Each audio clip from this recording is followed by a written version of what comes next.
أعوذ بالله من الشيطان الرجيم. بسم الله الرحمن الرحيم.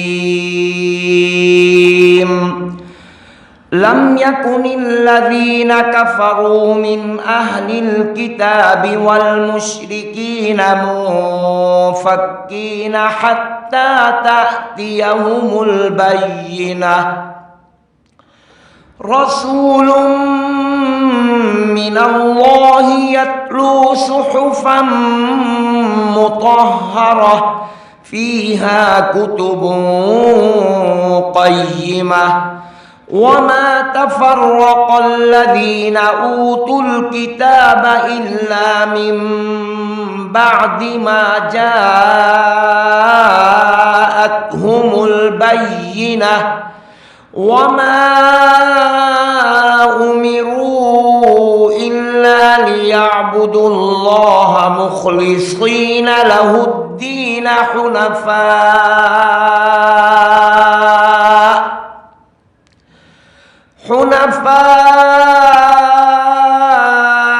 ويقيموا الصلاة ويؤتوا الزكاة وذلك دين القيمة. إن الذين كفروا من أهل الكتاب والمشركين في نار جهنم خالدين فيها أولئك هم شر البرية. إن الذين آمنوا وعملوا الصالحات أولئك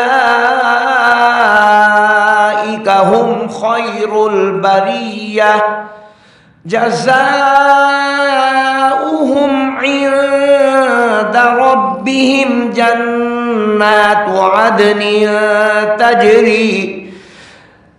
تجري من تحتها الأنهار خالدين فيها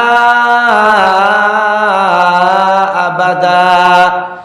رضي الله عنهم ورضوا عنه ذلك لمن خشي ربه. صدق الله العظيم.